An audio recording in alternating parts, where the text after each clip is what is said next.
All right, so there's a point in life where we have to realize nobody's coming to save us. I want you to picture this, right? You sitting outside of a store in a car, right? Your car, preferably, and it's just you, nobody else. You're just literally in the driver's seat, car off, music down, no music on, matter of fact, no phone in your face, but you just watching people go in and out of a Walmart or a CVS or go in and out of a store.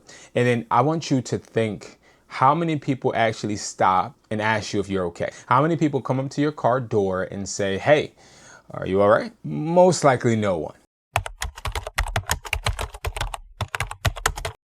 Hey, my name is Brandon Jones, and I am somebody that has been an entrepreneur for over a decade. I've been through ups, downs, but one thing I'll tell you is I keep getting up.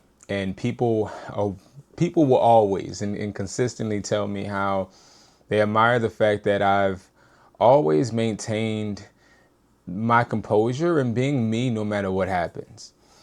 And when I created this video or came with this idea, it hit hard because these are conversations that I have with my friends when they call me because they're going through some type of traumatic situation. And usually when they're going through these situations, it always ends up with, yo, bro, I can't do this no more. Or, man, I don't know what I'm finna do. I think a lot of people don't understand that we all have choices. And the choices that we make equate to another consequence in life. The problem is when you stop making choices, you stop taking control of your life. And when you stop taking control of your life, you just start getting whatever comes to you. And there are people like that out there. And I've never been one of them because I do not want to just receive whatever comes my way. I want to be able to have some type of leverage, some type of accountability, but most importantly, understanding on why I'm in the position I am in. Now, I'm talking about I've had my car repoed before. I had my first store closed down on me before. I had the love of my life leave me before. I had a girl in high school cheat on me and I had to see her every day before. I had a bunch of things happen to me and I could always tell you the reason or how I contributed. Now, understanding this, right? Hopefully if you're in a sad space or maybe you're just in a area, right? You understand that that example I gave you in the beginning of the video of you literally just sitting there and watching people go in and out and no one check on you is life. Nobody gives a flying freak, I'm not gonna curse, about you. Okay, nobody cares about you like you should be caring about you. Nobody is going to save you. Nobody's going to pick you up and nobody is going to do the hard work for you when it matters the most. Now, yes, people will congratulate you when you do something good, or maybe people may check on you when you're down and they see that, you're not the same. But here's the thing. When does it happen when it truly counts? And we're not saying that to be ungrateful. We're saying that because when you're in your darkest space, you're the most invisible. And I think this is when life gives you that opportunity to stand up, back straight, chest out, chin up, and deal with the consequences that you put on yourself, but also be the solution. A lot of us walk around and we hold the problem too long. Now, in that same example I gave you, sitting in front of that store, watching people walk in and out, I've done that. I've been in that place, and unfortunately, I know how painful it is just waiting for that person to call you or waiting for someone to make the situation better, but then it never happens. And this is something I go through probably every year at some point where I'm in a deep depression because I failed to cut off relationships with people that don't really love me or care about me, right? And I stay and stick into these friendships or relationships because it makes me feel useful. And I think that I'm at the point where I'm realizing that if it isn't meant for you, it's never going to be for you, no matter how hard you try. So those times when you're just sitting there and you're watching everyone, you're watching people smile while you're inside feeling like nothing, you have to realize that there's a lesson to learn in that silence. And the lesson to learn in that silence is that the person you are right now isn't good enough to be or go where you're trying to reach.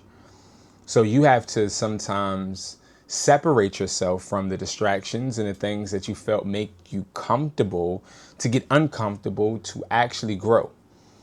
I've been in positions where I've been paying rent, bills, for food and everything for someone. And I thought that it made me feel or made me be that man, right? It made me that strong, independent caretaker of this person. But then what I started to realize, right, was when it wasn't good enough for that person and that person still treated me like what I was providing wasn't good enough, it really was life or God or the universe, in my opinion, Jesus Christ, that was trying to tell me that the environment I'm in right now, yes, it makes me feel good. But just because you feel good doesn't mean that feeling is the end, right? All right, you stayed here and you learned how to provide for somebody, but you're not their dad. You need to move on. You need to move on to providing for yourself in a different capacity, to push yourself to a different level, to grind harder to get what you actually deserve. It's time to stop playing. It's actually time to start growing. See, sometimes we take breaks from growing and then we get upset when it's time for us to get the hell up and start doing it again. Sometimes we get so distracted in the fulfillment of fulfilling others or the things that make us feel good that we forget that we're still an unfinished product. And these are the things, guys, that I think make it really difficult for us to actually grow.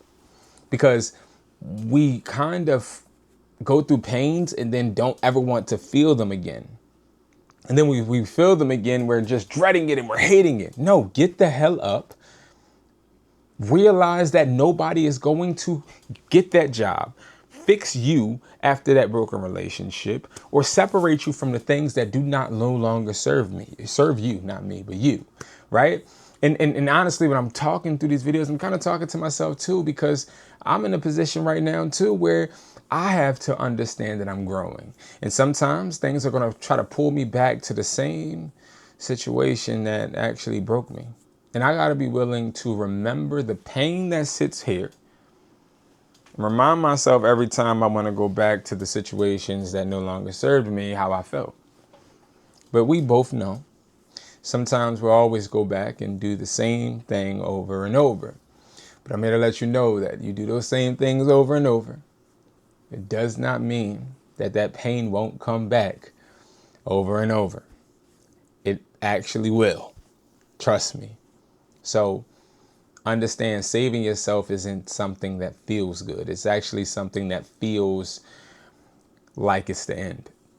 It feels like everything is ripping you apart. It feels like nothing is going your way. It feels like you're invisible. It feels like everything you've known was a lie.